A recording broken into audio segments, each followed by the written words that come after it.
हाय friends, मैं Meena Pandey. Welcome back to my channel serve with love. आज मैं कश्मीरी दम आलू बनाने जा रही हूँ। तो उसके लिए मुझे ये छोटी छोटी सी आलू चाहिए थी। तो ये जो छोटे छोटे आलू ले लिए ना, इसको मैंने धो के ले लिया है, क्योंकि मुझे पानी में डाल के नहीं उबालना है। इसको मुझे ऐसे ड्राई ड्राई सा उबालना है। तो इसी टिफिन में मैं ऐसे रख लेती। इधर मैंने एक कुकर ले लिया। कुकर में मैंने 1 गिलास पानी डाल दिया है, क्योंकि पानी बहुत ज़्यादा हमें नहीं डालना है। और एक ये रिंग ले लिया है, ये रिंग इसमें डाल दिया। अगर आपके पास रिंग नहीं है तो कोई छोटी सी कटोरी भी इसमें डाल सकते हैं।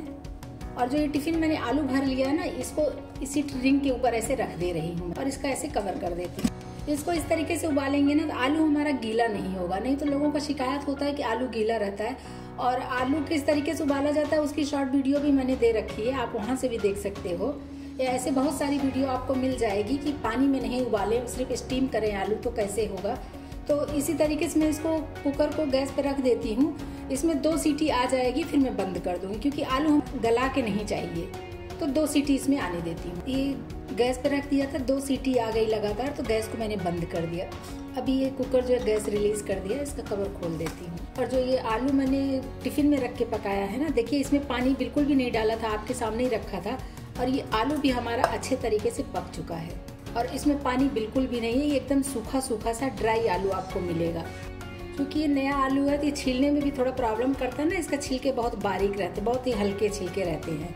आलूओं को मैंने सारे छील लिए हैं। कुछ में मैंने थोड़े थोड़े से छिलके छोड़ दिए हैं, क्योंकि जो नया आलू होता है ना, उसका छिलके में अपना ही एक अलग बेनिफिट होता है। तो इसलिए मैंने थोड़े थोड़े से बहुत हल्के हल्के से छिलके इसमें छोड़ दिए हैं। अभी इसको मैं 15 से 20 मिनट के लिए फ्रिज में रख देती हूँ। फ्रिज में रखने से क्या होगा, ये थोड़ा सा टाइट हो जाएगा। कोई आलू होता है थोड़ा ये सॉफ्ट टाइप का होता है ना, तो थोड़ा टाइट हो जाएगा। 1/4 टीस्पून सौंफ लिया है, मोटी वाली सौंफ लिया है। 8-10 दाने मैंने ब्लैक पेपर लिया है, काली मिर्च।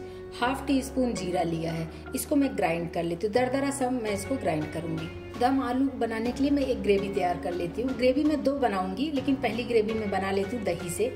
तो उसके लिए मैंने 1 कप दही लिया है। घर का फ्रेश दही है। दही ऐसा लेना है कि वो खट्टा नहीं होना चाहिए। जो खट्टा होगा ना तो वो टेस्ट खराब कर देगा। फ्रेश दही लेना है। इसको मैं इस तरीके से मथ लेती हूँ ना, तो ये अच्छे से क्रीमी स्ट्रक्चर में हो जाएगा।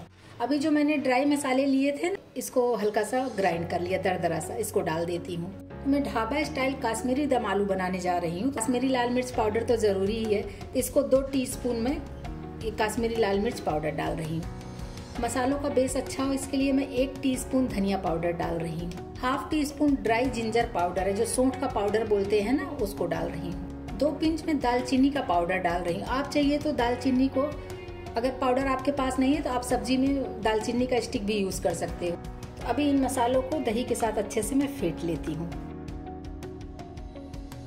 ये हमारा दही का जो बेस मैंने बना लिया ना, ये बिल्कुल परफेक्ट तैयार हो गया है। और दूसरा मसाला बनाने के लिए मैंने देखिए 2 लाल वाले टमाटर ले लिए हैं, क्योंकि दम आलू जो बनता है वो लाल कलर में देखने में होता है ना, तो कश्मीरी दम आलू है इसलिए तो मैंने लाल वाले ही टमाटर लिए। 8-10 काजू भिगा के मैंने ले लिया है। ये काजू और टमाटर के साथ मैंने थोड़ा सा अदरक भी डाल लिया है। अभी इसको मैं ग्राइंड कर लेती हूँ। ये देखिए, जैसे हमें फाइन पेस्ट चाहिए था, फाइन पेस्ट बन के तैयार हो गया है। आलूओं को मैंने छील के फ्रिज में रख दिया था ना 15-20 मिनट के लिए। अभी ये जो है एकदम मतलब ड्राई सा हो गया है। और जो भी आलू जैसे थोड़ा सा गीला सा रहता है ना, तो वैसा नहीं है। आलूओं को मैं डीप फ्राई करूंगी। आप चाहिए तो सैलो फ्राई भी कर सकते हो। तो उसके लिए मैं ये कढ़ाई ले रही हूँ, सरसों का तेल डाल रही हूँ। उसमें मैं 4 टेबल स्पून सरसों का तेल डाली। तो देखिए तेल में से हमारे धुआं निकलने लगा, मतलब बहुत जैसे कहते हैं हाई हीट हो चुका है। तो जो मैंने ये आलू को फ्रिज में रख दिया था, इसको अभी मैं इसी में डाल के मुझे गोल्डन कलर में फ्राई करना है। तो इसी में डाल देती हूँ। गैस को मैंने कम कर दिया है ताकि आलू डालते समय छिट्टे ना पड़े हमारे ऊपर।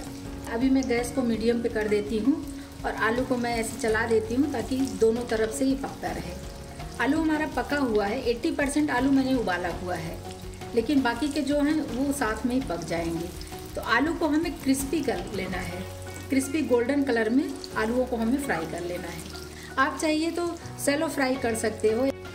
फ्रिज में रखने का बस एक ही कारण होता है कि कोई आलू जो सॉफ्ट होते हैं ना, वो इस तरीके से अगर उबाल के तुरंत ही हम डीप फ्राई करेंगे तो आलू हमारे टूटने लगते हैं।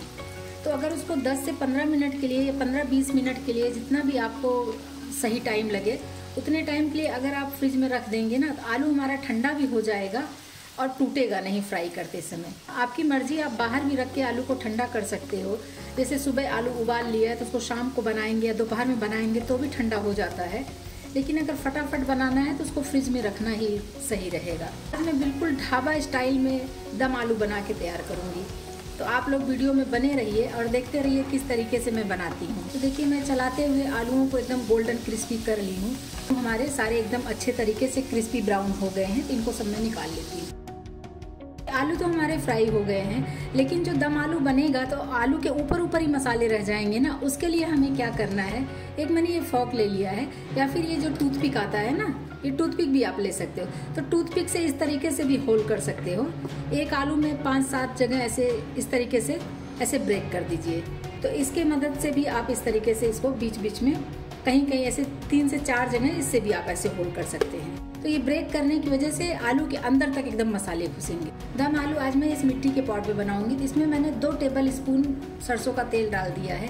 जो आलू फ्राई किया था तेल बचा था ना, वही तेल मैंने डाल दिया। 1/2 टीस्पून इसमें मैं जीरा डाल देती हूँ। इसी मैंने 2 लाल मिर्ची ले लिया, इसको डाल देती हूँ। आप चाहिए तो इसी स्टेज पे ड्राई मसाले अगर कोई भी खड़े आपको डालने आप वो भी डाल सकते हैं। जो मैं टमाटर और काजू को पीस लिया ना, इसको डाल देती हूँ। इसको डाल के अच्छे तरीके से मैं पका लेती हूँ। ये जो काजू और टमाटर का पेस्ट डाला था ना, वो गाढ़ा भी हो गया और साइड साइड से तेल छोड़ने लगा है। तो अभी इसी स्टेज पे जो ये दही में मैंने मसाले मिला के रखे हैं ना, इसको मैं डाल देती हूँ।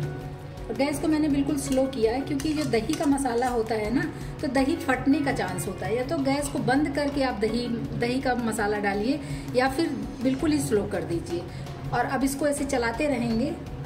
देखिए, मसालों में मिक्स हो गया और दही हमारा फटा भी नहीं है। इसको ऐसे चलाती रहूंगी जब तक इसमें फिर से एक उबाल नहीं आ जाता, क्योंकि दही है ना, तो दही में जब तक उबाल नहीं आ जाता तब तक चलाते ही रहना होता है, नहीं तो दही हमारी फट जाएगी। तो मसाले तो हमारे पक रहे हैं। इसी में मैं 1/4 टीस्पून हल्दी पाउडर डाल रही हूँ। ज़्यादा हल्दी डालने की जरूरत नहीं, हल्दी डाल के भी मिला लेती हूँ। तो देखिए, मसाले हमारे तेल छोड़ दिए हैं ना, ऊपर ऊपर से जो मैंने दही फेंट के डाला है, सभी कुछ डाला है, तो इसमें मसाले अच्छे तरीके से पक चुके हैं। और देखिए, इस तरीके से ग्रेवी हमारी बन रही है। इसी में मैं 1/4 टीस्पून चीनी डाल रही हूँ मसालों को बैलेंस करने के लिए। टेस्ट के अकॉर्डिंग नमक डाल देती हूँ।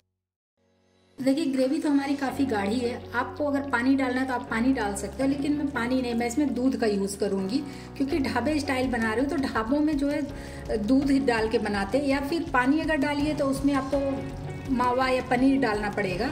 तो मैं सीधा दूध ही डाल रही हूँ। तो मैंने जो कॉफ़ी मग होता है ना, 1 मग मैंने दूध ले लिया, इसको डाल देती हूँ। जो ढाबा पे लोग बनाते हैं ना, तो उसमें दूध मस्ट होता है, दूध डाल के ही बनाते हैं।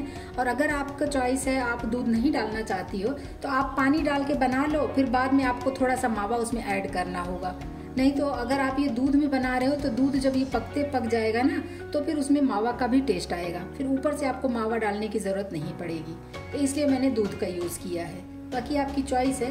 और अगर जो लोग दूध से, जिनको एलर्जी है, दूध नहीं खाते हैं, तो वो नारियल का दूध भी डाल सकते हैं। जो कोकोनट मिल्क आता है ना, उसको भी डाल सकते हैं। देखिए, अभी सभी कुछ इसमें मिक्स कर दिया, दूध डाल के भी मैंने चला दिया है। और ये स्पैचुला इसी में ऐसे रखूंगी और इसको ऐसे कवर कर देती हूँ। गैस को मैं मीडियम टू स्लो पे रखूंगी। इसमें मैं उबाल आने देती हूँ। आइए चेक कर लेते हैं। तो ग्रेवी में हमारे उबाल आ चुका है और देखिए कितनी शानदार ग्रेवी बन के तैयार हुई है। अगर आपको थोड़ा और लिक्विड करना है तो आप इसमें दूध और मिला सकते हो। जैसे कि मैंने दूध में ही बनाया है, तो आप दूध डाल सकते हो, या फिर अगर पानी डालना है तो पानी भी डाल सकते हो। लेकिन अगर दूध में, जैसे मैंने दूध डाल के बनाया, तो अब मैं इसमें पानी नहीं डाल सकती हूँ, नहीं तो उसका टेस्ट खराब हो जाएगा। तो थोड़ा सा दूध डाल के आप इसको फिर से और पतला, जैसा आपको ग्रेवी चाहिए उसकी ग्रेवी बना सकते हैं। तो ग्रेवी हमारी तैयार हो गई है। जो मैंने ये आलू को देखिए ब्रेक कर लिया है ना, तो इस आलू को मैं इसी में डाल देती हूँ। लीजिए, मैंने आलू भी इसी में डाल दिया है। आलू डाल के भी एक बार ऐसे चला देती हूँ। और इसमें आलू डालने के बाद ग्रेवी हमारी थोड़ी ठंडी पड़ गई है ना, तो थोड़ा इसमें भी मैं उबाल आने देती हूँ। तो गैस को मैं मीडियम पे कर देती हूँ, इसमें भी उबाल आने देते हैं एक। तो देखिए, आलू डालने के बाद भी इसमें उबाल आ चुका है। तो बस एक बार मैं इसको ऐसे चला देती हूँ। इसमें मैंने नमक वगैरह सभी कुछ डाल दिया। अभी इसमें कुछ भी डालने की ज़रूरत नहीं है।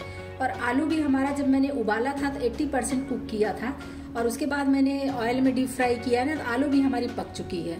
तो गैस को मैं बिल्कुल स्लो कर देती हूँ। हांडी का ये कवर है ना, मैंने ये सिल्वर फॉइल ले लिया है। तो ये जो हांडी का कवर है, इसी के ऊपर इस तरीके से मैं ये देखिए रैप कर दे रही हूँ।